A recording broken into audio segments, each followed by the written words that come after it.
हिंदू धर्म एक बहुत मन को शांति देने वाला और विश्व शांति की बात करने वाला धर्म है। आदमी प्रज्ञा मानसिक रूप से दिवालिया हो चुकी है, पागल है, उनको मानसिक रूप से उनका इलाज होना चाहिए। लगता मुझे ऐसा है कि हिंदू धर्म के कुछ दुश्मन बीच में घुस गए हैं जो हिंदू धर्म को प्रदूषित कर रहे हैं। किताब का नाम क्या है? Sunrise over Ayodhya. मैंने अंधेरा नहीं अयोध्या में कहा, सनसेट नहीं कहा, सनराइज कहा। सनराइज आप मानते हैं सूर्य उदय को तो हिंदू धर्म में पूजा जाता है। क्या आसमान भगवान नहीं हो सकता? तो ऐसा है कि इस देश में एक संविधान है। संविधान का वो सम्मान करते हैं कि नहीं करते हैं, इस बात का उन्होंने उल्लेख नहीं किया। लेकिन संविधान जो है वो अंततः उसके बारे में सुप्रीम कोर्ट या हाई कोर्ट फैसला करता है कि उसका अधिकार कहाँ तक जाता है, अधिकार कितने दूर तक जाता है। तो आप मुझसे ऐसे किसी व्यक्ति के बारे में टिप्पणी ना कराइए जिसकी संविधान के बारे में समझ के परिप्रेक्ष्य में मुझे कुछ मालूम नहीं है और ना ही उन्होंने उसका कोई संकेत दिया है कि उनको संविधान की कोई जानकारी है। तो सर, जिस तरीके से विवाद उठा हुआ है, क्या कहना चाहेंगे आप? कुछ स्पष्ट करना चाहेंगे? स्पष्ट मैं क्या करूं? मैं कहां पर हूं इस समय? मैं कालकी धाम में हूं। कालकी धाम का संबंध हिंदू धर्म से है। अगर मुझे कोई हिंदू धर्म से कष्ट होता तो मैं यहाँ होता, आज मैं कहीं और होता ना। लेकिन मैं यहाँ हूँ और पहली बार नहीं हूँ, हर वर्ष यहाँ आता हूँ और इसलिए आता हूँ कि मैं मानता हूँ कि हिंदू धर्म एक व्यापक, एक असीम, हिंदू धर्म एक बहुत मन को शांति देने वाला और विश्व शांति की बात करने वाला धर्म है। और उसी को आज हमने शंकराचार्य जी के महाराज के कथन से आज हमने उसी बात को सुना है। तो अगर मैं इसमें विश्वास रखता हूँ तो किसी को मुझसे आपत्ति है तो उसको इससे भी आपत्ति होगी, है ना। तो पहले ये सवाल तो आपको उनसे करना पड़ेगा कि जो व्यक्ति कालकी धाम जाता है और ऐसे हर धार्मिक स्थान पर जाता है और अपने हिंदू साथियों के साथ वहाँ बैठता है, मनन करता है, उनको सहयोग देता है और उनसे आशीर्वाद लेता है, वो व्यक्ति हिंदू धर्म का दुश्मन नहीं हो सकता। लेकिन लगता मुझे ऐसा है कि हिंदू धर्म के कुछ दुश्मन बीच में घुस गए हैं जो हिंदू धर्म को प्रदूषित कर रहे हैं, हिंदू धर्म का नाम इस्तेमाल कर रहे हैं वो काम करने के लिए जो काम अच्छे नहीं हैं, गंदे काम हैं। इसलिए वो हैं हिंदू धर्म के शत्रु। और हिंदू धर्म के जो शत्रु हैं उन्हें डर ये है कि हमारी सच्चाई समाज के सामने ना आ जाए। अगर किसी किताब में सच्चाई लिखी है तो उस किताब पर प्रतिबंध लग जाए, वो सामने ना आए।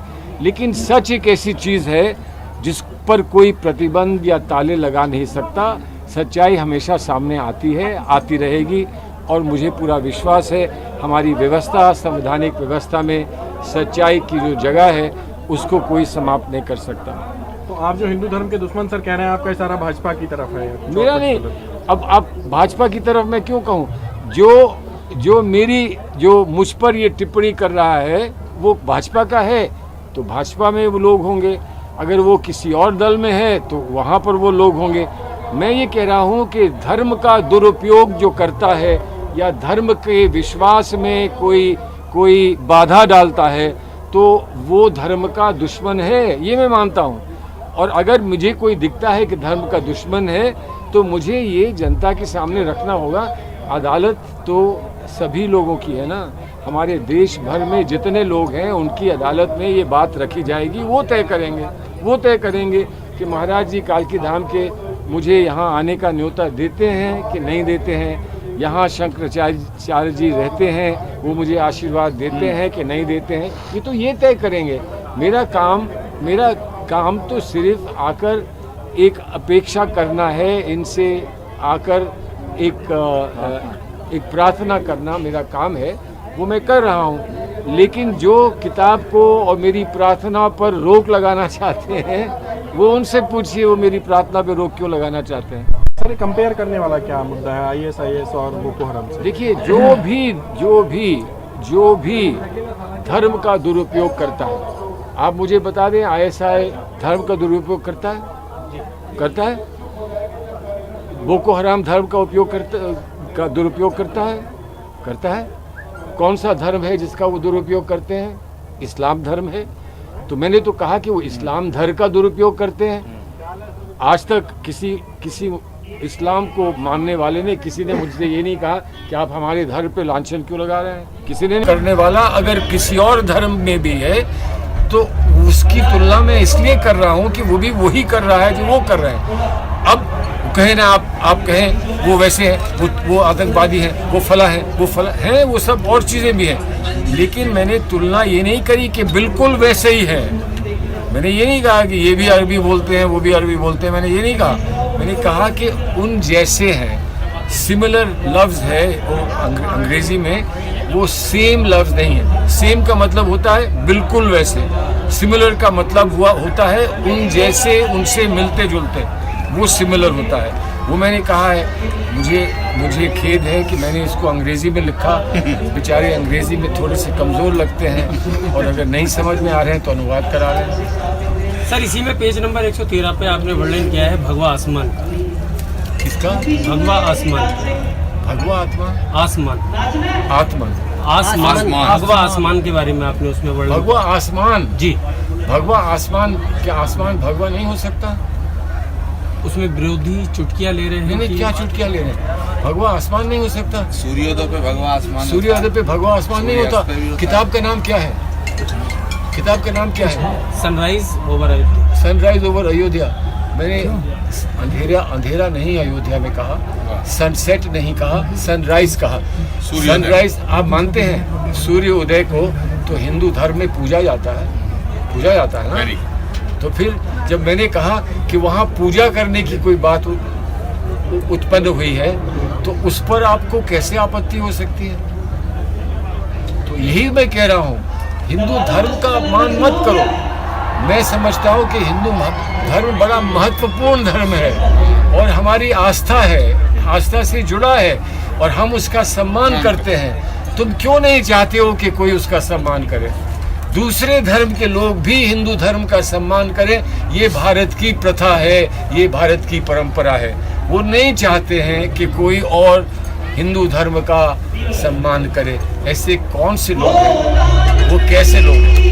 सर, बीजेपी की सांसद प्रज्ञा ठाकुर का एक वीडियो सामने आया है। वो कह रहे हैं कि सुबह की अजान से जो है नींद में जो खलल पड़ता है, BP बढ़ जाता है और संतों की जो साधना है वो जो खलल मतलब खराब हो जाती है। इसका जवाब मैं देता हूँ। सर, एक सेकंड मैं देता हूँ। साध्वी प्रज्ञा मानसिक रूप से दिवालिया हो चुकी है, पागल हैं, उनको मानसिक रूप से उनका इलाज होना चाहिए। मैं भारत के लोकसभा के स्पीकर से निवेदन करना चाहता हूँ, प्रधानमंत्री जी से निवेदन करना चाहता हूँ, साध्वी प्रज्ञा जी के बयानों पर प्रधानमंत्री खुद खेद व्यक्त कर चुके हैं और दुख उनको होता है। तो ऐसी सांसद के बयानों पर प्रतिक्रिया देना मुझे लगता है उचित नहीं है। हमारे बीच में राजस्थान के गृह मंत्री मौजूद हैं। एक सेकंड, राजस्थान में इंट्रोड्यूस करा दूँ। राजस्थान के हमारे भजनलाल जाटव जी उपस्थित हैं। मतलब कांग्रेस की क्या स्थिति देख रहे हैं आप 2022 में? देखिए, हमें बड़ा उज्ज्वल नेतृत्व प्राप्त हुआ उत्तर प्रदेश में। उत्तर प्रदेश में बहुत समय से हमारे कार्यकर्ता कुछ निराश से हो रहे थे। एक उज्ज्वल नेतृत्व प्राप्त हुआ और उसने प्रियंका जी ने लगातार प्रयास किया कि हमको एक नई ऊर्जा दें, उत्तर प्रदेश में कार्यकर्ताओं को प्रशिक्षण दें, उनको एक नई प्रेरणा दें और फिर वो स्वयं दिन रात लगी हैं और रैलीज कर रही हैं, बड़ी यात्राएं हो रही हैं और हमने पूरे उत्तर प्रदेश में भ्रमण करके हमने घोषणा पत्र तैयार करने का प्रयास किया है और कुछ प्रतिज्ञाओं की घोषणा हमने पहले कर दी है, जिसमें 40% महिलाओं को भागीदारी चुनाव में ही दे रहे हैं। चुनाव में हम उतरेंगे तो 40% भागीदारी के साथ उतरेंगे। तो इन सब से उत्साहवर्धन हुआ है, बहुत एक नए उत्साह के साथ कांग्रेस का कार्यकर्ता जुटा है और हम समझते हैं कि इसका अवश्य दूरगामी एक प्रभाव चुनाव में देखने को मिलेगा। सर, ये तो प्रियंका जी ने कहा कि 40% हिस्सेदारी महिलाओं को देंगे, लेकिन ये देखने में आ रहा है प्रैक्टिकली कि कांग्रेस के पास टिकट की डिमांड ही नहीं हो रही है। महिला कार्यकर्ता ऐसा नहीं है। मुझे मालूम है ना कि टिकट की डिमांड है कि नहीं। हमारा दिन रात एक बड़ी समस्या है कि इतने लोग मांग रहे हैं टिकट, इतने लोग मांग रहे हैं कि कहना असंभव है। तो टिकट की कमी, टिकट मांगने वालों की कमी नहीं होगी। हमें सिर्फ ध्यान इस बात का रखना है कि उनको हम सही छांट सकें, और वो लोग जिनको पूरी आस्था है कांग्रेस में, जो स्थायी रूप से कांग्रेस में हैं और कांग्रेस को धोखा नहीं देंगे, और वो महिलाएं जो पहली बार चुनाव में उतर रही हैं, कितने सशक्त रूप से उनके सब साथी सहयोगी उनको चुनाव में उतारेंगे, लड़ाएंगे। इस सब को बड़े ध्यानपूर्वक हम लोग देखने की कोशिश कर रहे हैं। स्क्रूटिनी कमेटी ये काम कर रही है, दिन रात ये काम चल रहा है। हम आपको एक बहुत अच्छा प्रदर्शन करके दिखाएंगे चुनाव में। सर, चुनाव आते ही जो है, जिस तरीके से चुनाव हुआ, जिन्ना का एक यहाँ पे विवाद छिड़ा हुआ है। जिन्ना को लेके अखिलेश यादव ने, गृह मंत्री खुद कह रहे हैं कि वो जैम लेके आए हैं, जन आधार। वो जो भी लेके आए, गृह मंत्री जो भी लेकर आए और अखिलेश जी जो भी लेकर आएंगे, ये तो प्रश्न आपको उनसे पूछने हैं। हमसे तो आप सिर्फ वो प्रश्न पूछ सकते हैं जो हम लेकर आ रहे हैं। हम 40% महिलाओं की भागीदारी लेकर आ रहे हैं। आप उस पर सवाल पूछिए, आपने पूछा भी। हमने प्रतिज्ञाएं की हैं, उन प्रतिज्ञाओं में हम किसान, बेरोजगार, महिला और जो कोविड के पीड़ित हैं उनके लिए कुछ करने जा रहे हैं। जो लोग वहाँ पर जिनकी स्वास्थ्य की समस्याएं हैं उनको 10 लाख का निःशुल्क इलाज देने की बात कर रहे हैं। वहाँ पर जो रोज़गार की कमी है वो रोज़गार पूरा देने की हम बात कर रहे हैं।